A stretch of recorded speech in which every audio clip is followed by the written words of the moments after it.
गोपाला भजो गिरिधर गोविंद गोपाला भजो मुरली मनोहर नंद लाला भजो मुरली मनोहर नंद लाला भजो गिरिधर गोविंद गोपाला भजो गिरिधर गोविंद गोपाला भजो मुरली मनोहर नंद लाला भजो मुरली मनोहर नंद लाला भजो गिरिधर गोविंद गोपाला भजो गिरिधर गोविंद गोपाला भजो मुरली मनोहर नंद लाला भजो मुरली मनोहर नंद लाला भजो गिरिधर गोविंद गोपाला भजो गिरिधर गोविंद गोपाला बोलिए वृंदावन बिहारी लाल की जय जय श्री राधे जय जय श्री राधे। सभी भक्तों से निवेदन, बहुत एकाग्रचित होकर गीता रूपी सत्संग का एक एक शब्द पूरी एकाग्रता के साथ हृदयंगम करें। भगवत प्राप्ति सब करना चाहते हैं, आनंद सब पाना चाहते हैं, परमात्मा की प्राप्ति का सबको मौका बराबर मिला हुआ है। बराबर से मतलब कहने का सबके लिए भगवान ने अपनी प्राप्ति का मौका दिया, लेकिन ये जीव केवल एक अज्ञानता के कारण माया में बंध के रह गया और माया में रहते रहते ही न जाने क्या क्या उपाय सोचता रहता है। हमारे गुरुदेव क्या कहते थे, ध्यान से सुनिएगा।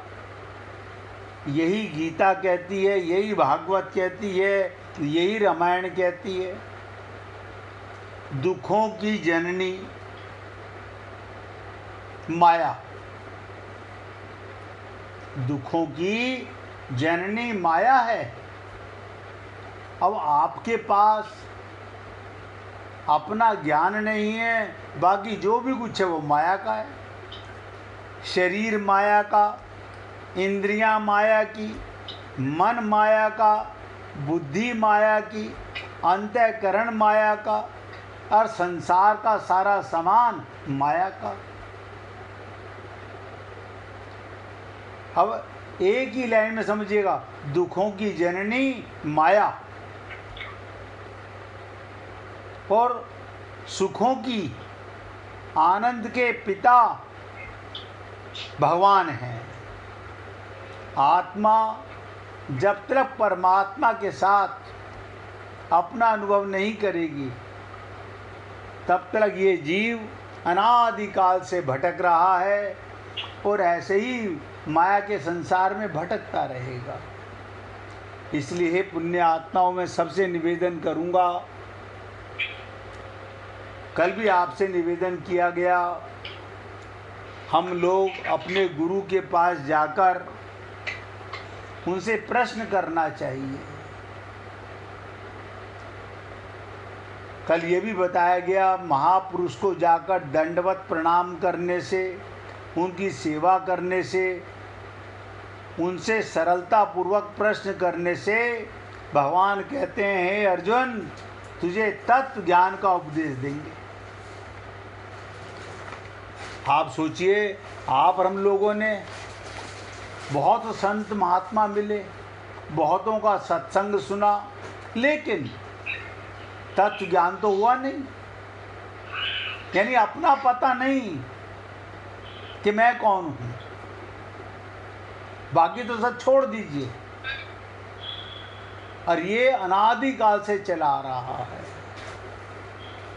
और ये भी कहा भगवान ने कि महापुरुष को इनकी अपेक्षा नहीं है, वास्तव में उन्हें प्रणाम सेवा आदि करने की किंचित मात्र भी उनके मन में भूख नहीं है। ये सब कहने का भाव है जब साधक जिज्ञासा भाव में, प्यास के भाव में भगवान के पास जाता है, तो ये जीव भगवत प्राप्ति का अधिकारी बन जाता है। गुरु तत्व ज्ञान कराता है, लेकिन बिना शरणागति के नहीं। इसलिए हे पुण्य आत्माओं, जब तक माया के अंडर में, जब तक आप हम सब लोग अपने को शरीर मानते रहेंगे, शरीर में रहना पाप नहीं है, परिवार में रहना पाप नहीं है, संसार में रहना पाप नहीं है, अपने को शरीर मानना पाप है।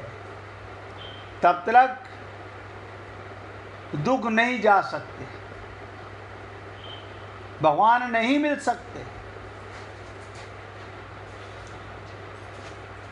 बहुत से लोगों को ऐसा लगने लगता है, अब हमें इतने वर्ष हो गए सत्संग सुनते हुए, मंदिर जाते हुए, तीर्थों में भ्रमण करते हुए, अब तो हमें भगवत प्राप्ति हो जाएगी।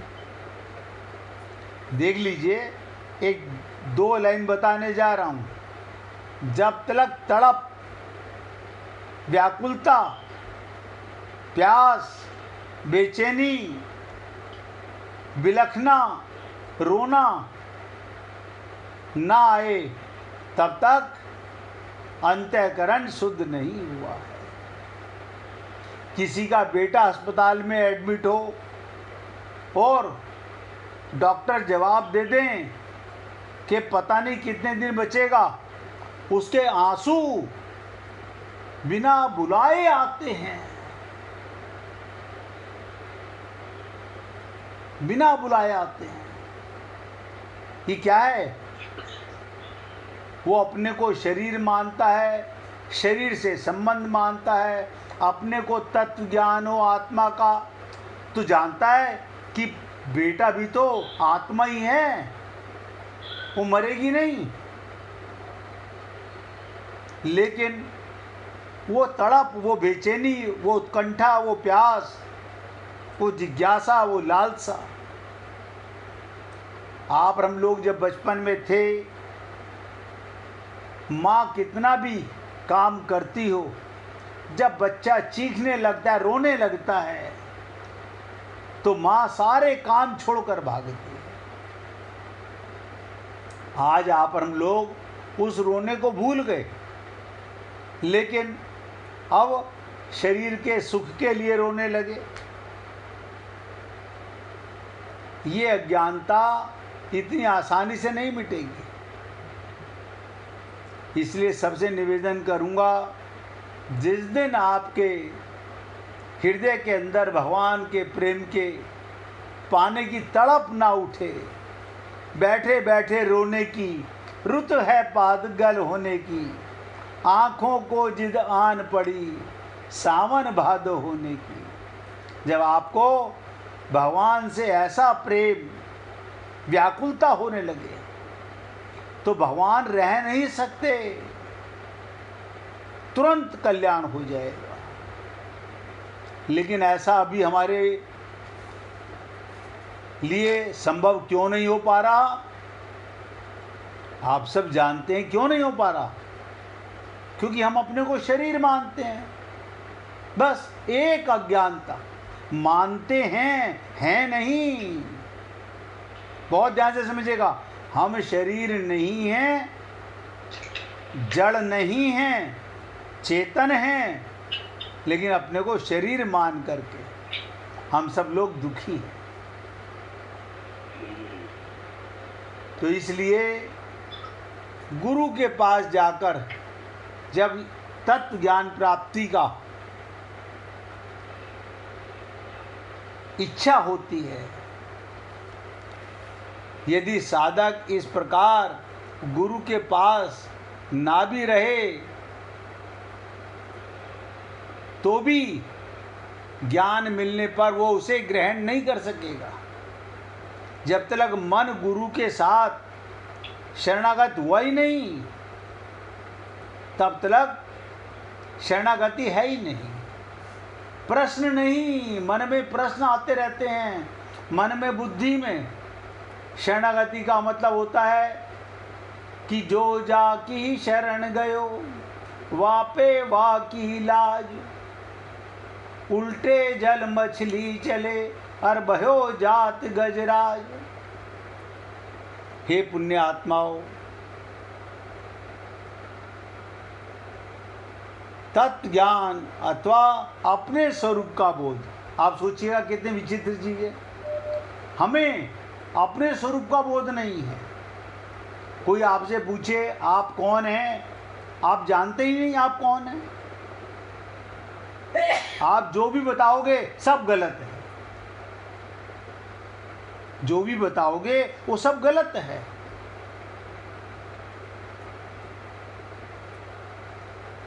यानी तत्व ज्ञान ना हो, अपने स्वरूप का बोध ना हो, तो वास्तव में ज्ञान स्वरूप का नहीं होता, संसार का होता है। यह भी समझ लीजिएगा, संसार का ज्ञान हो गया कि झूठा है संसार, धोखा खाएगा, कर ले हरि से प्यार, वरना पछताएगा। ये कब होगा? जब हमें आत्मज्ञान होगा। अभी नहीं लगता। अभी किसी को, कल भी मैंने कहा था, इंद्रियों से, आंख से संसार देख रहे हैं, परिवार देख रहे हैं, मकान दुकान देख रहे हैं, उनमें आसक्ति है। ये झूठा पता नहीं कैसे कहते हैं संत महात्मा भगवान, हमें नजर नहीं आता। क्यों? क्योंकि आत्मज्ञान नहीं है, शरीर का ज्ञान है। इंद्रियों से देखते हैं, मन से, बुद्धि से देखते हैं। इसलिए ये जीव अनादिकाल से ये माया के बंधन में बंधा हुआ है। तो वास्तव में आत्मा तो आप हैं। संसार का असली ज्ञान हो गया, अभी तक नहीं हुआ है। अभी तक तो ममता, मोह, आसक्ति, अरे बाबा, ऐसी अज्ञानता भरी पड़ी है। एक अज्ञानता के कारण कि हमें अपना पता नहीं। तो संसार का ज्ञान होते ही संसार से संबंध विच्छेद हो जाता है। बस हम शरीर में रहेंगे, शरीर की देखभाल करेंगे, संसार की सेवा करेंगे, लेकिन इनके साथ अपना संबंध नहीं मानेंगे। नाता एक राम जी से दूजा नाता तोड़ दे। क्या मतलब? आत्मा का ज्ञान, शरीर से संबंध विच्छेद हो गया, यानी हम जाग गए, होश में आ गए और स्वतः सिद्ध स्वरूप का अनुभव हो जाता है। कराना नहीं पड़ता, होने लगता है।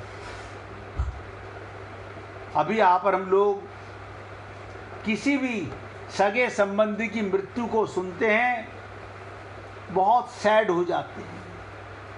खाना अच्छा नहीं लग रहा, खाना अच्छा नहीं लग रहा, पीना अच्छा नहीं लग रहा। अब शाम को हमको शादी में जाना था, अब जाएं कि नहीं जाएं? कल उनको पता चल गया कि उनकी खबर सुन के फिर भी हम शादी में गए। अब माया का मन दोगला व्यवहार करेगा, या तो इधर झूठ बोलेगा या उधर झूठ बोलेगा। अगर ये ज्ञान होता कि मरा तो कोई है ही नहीं, मरा तो कोई है ही नहीं, शरीर जिस कार्य के लिए मिला था वो कार्य उस आत्मा ने किया कि नहीं किया जीव ने, ये वो जाने। तो कहने का तात्पर्य, महापुरुष ज्ञान का उपदेश तो देते हैं, पर उससे साधक को बोध हो जाए ऐसा निश्चित नहीं है। क्यों? जब तक ये खोपड़ी लगाएगा, मन लगाएगा, तब तक ज्ञान नहीं होगा। क्योंकि हमने सारे संसार को, हमने विद्या ग्रहण की स्कूलों में जाकर, कॉलेज में जाकर, कैसे की? मन बुद्धि से की। हमने रिश्तों को जाना, कैसे जाना? मन बुद्धि से, शरीर से जाना। तो आप समझ लीजिएगा, आप हम लोगों को कितने वर्ष हो गए सत्संग सुनते हुए, लेकिन साधक को बोध हो जाए ये निश्चित नहीं है। जो शरणागत नहीं होगा, मन बुद्धि का सरेंडर नहीं करेगा, अनंत कोटि जीवन गुजर चुका, आगे भी गुजर जाएगा। नतीजा नोट कर लीजिए, ठन ठन गोपाल है। मैं सबसे निवेदन करूंगा, शरीर में रहना पाप नहीं है, परिवार में रहना पाप नहीं है, संसार में सेवा करना पाप नहीं है। लेकिन किसी ने हमसे पूछा था, क्या संसार में, परिवार में प्रेम करना पाप है? मैंने कहा बिल्कुल पाप नहीं है। बोले फिर अंतर क्या है? मैंने कहा अंतर ये है, हम आत्मा मान के प्रेम नहीं करते, हम तो शरीर का संबंध, अज्ञान का संबंध, माया का संबंध मान के प्रेम करते हैं। वो संबंध मरेगा। आत्मा मान के प्रेम कीजिए ना। प्रेम पाप नहीं है, प्रेम तो पूजा है भगवान की। प्रेम में तो भगवान बंध जाते हैं, लेकिन हम आत्मा मान के प्रेम नहीं करते। इसलिए अभी आप आगे चल के इसी अध्याय के 39वें श्लोक में भगवान ने कहेंगे, श्रद्धावान पुरुष ज्ञान को प्राप्त करता है। क्या कहेंगे? श्रद्धा बालभते ज्ञानम, जो पूरी तरह गुरु के शरण चला जाएगा, पूरी श्रद्धा होगी। मेरे गुरु ने कहा है, मुझे वेद शास्त्रों से क्या लेना। हम क्या करेंगे? नहीं नहीं, हम तो बहुत सारे गुरुओं को सुनते हैं, उसने ये कहा था, उसने वो कहा था, अब हम किसकी माने? मान किससे रहे हो? माई मन माई बुद्धि से। आप देखिए, मैं 4 संतों को सुनूं, चारों को टेस्ट करूं, किससे करोगे? आपको जब अपना पता ही नहीं है तो किससे टेस्ट करोगे? अपने माया के मन से, माया की बुद्धि से। वो तो पहले ही बिगड़े हुए हैं। इसलिए मन बुद्धि का सरेंडर करना पूरी श्रद्धा के साथ, पूरे विश्वास के साथ, इसके बाद भटकाव खत्म हो गया। श्रद्धा अंतःकरण की वस्तु है। आज हमारी परिवार के प्रति कितनी श्रद्धा है, अपने शरीर के साथ कितनी श्रद्धा है। आप सोचिए, क्या इतनी श्रद्धा हमारी गुरु में है? आप झूठ तो बोलेंगे नहीं अपने आप से, परंतु प्रणाम करने से, सेवा करने से, प्रश्न आदि कपट पूर्वक भी किए जा सकते हैं। इसलिए यहाँ महापुरुष के केवल ज्ञान का उपदेश देने की बात कही गई है। और 39वें श्लोक में भगवान इस पर ठप्पा लगाएंगे, श्रद्धावानम लभते, जिसकी गुरु के प्रति पूर्ण श्रद्धा है वो लाभ उठाएगा, वो ज्ञान कर पाएगा। और जो अपनी बुद्धि लगाता रहेगा, अपना मन लगाता रहेगा, ये कहता रहेगा मैंने अपनी आँख से देखा है, इंद्रियों को अपना, आप सोचो, यानी विषय माया के, इंद्रियां माया की, मन माया का, बुद्धि माया की, अंतःकरण माया का, यहाँ तक सब माया है। ये माया की जननी है, ये दुखों की जननी है। अरबों खरबोपति लोग जिनके पास धन की कमी नहीं, वो क्यों नहीं भगवत प्राप्ति कर सके? उनके पास तो माया का प्रचुर मात्रा में माया थी। उनकी अपने गुरु के प्रति श्रद्धा नहीं थी, पूर्ण विश्वास नहीं था कि मेरे गुरु ने जो कहा मेरे लिए यही वेद है, यही शास्त्र है, यही पुराण है, यही गीता है, यही भागवत है, यही रामायण है। मिश्रा जी पूछना चाहते हैं, भाई पूछिए। गुरु जो मिलते हैं वो गुरु हमको ढूंढते हैं या हम गुरु? हाँ, बहुत सुंदर, अति सुंदर। आज मिश्रा जी ने बहुत इम्पोर्टेंट प्रश्न किया है।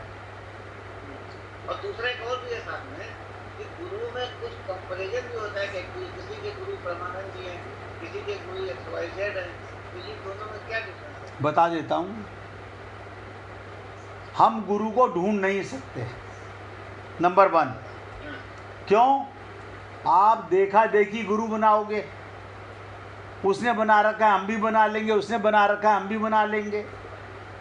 पहले गुरु के पास जाओ। आप किसी डॉक्टर की तारीफ कब करते हो? जब आपके शरीर का इलाज हो जाता है, आप 10 जनों को बताते हो ये डॉक्टर बहुत बढ़िया है, इसके पास आप जाइए, इससे हमारा शरीर का इलाज हो गया।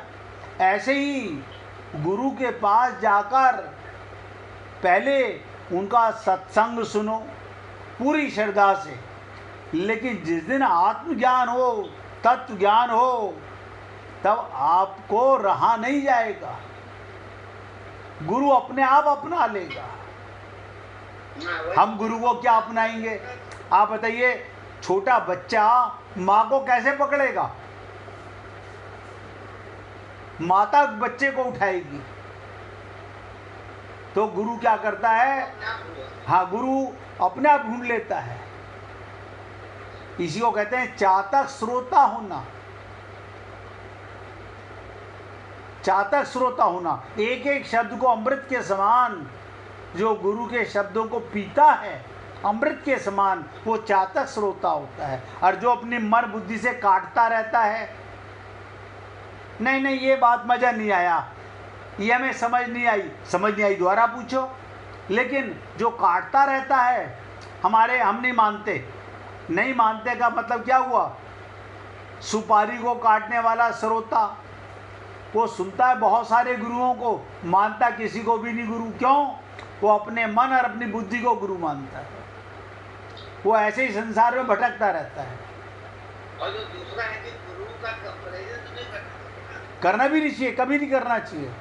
आप देखो, किसी गुरु का 5 शिष्य हैं, किसी गुरु के 5 लाख शिष्य हैं, आप कंपैरिजन क्या करोगे? उसके तो 5 लाख शिष्य हैं, 5 लाख तो हैं, उन 5 लाख में से 5 भी ढूंढना बड़ा मुश्किल है जिन्हें तत्व ज्ञान हो गया हो।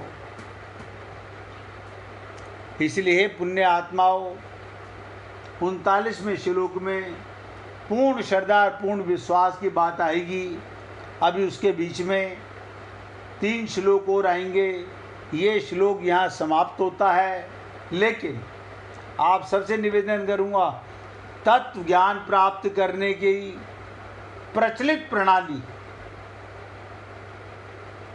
तत्व ज्ञान प्राप्त करने की सबसे प्रचलित प्रणाली का वर्णन करके भगवान आगे के 3 श्लोक 35, 36, 37 तत्व ज्ञान का वास्तविक महात्म बताने जा रहे हैं।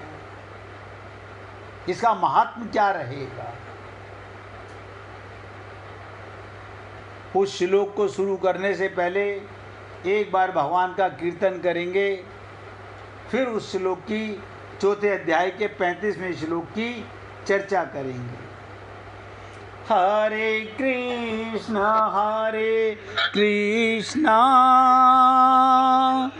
कृष्णा कृष्णा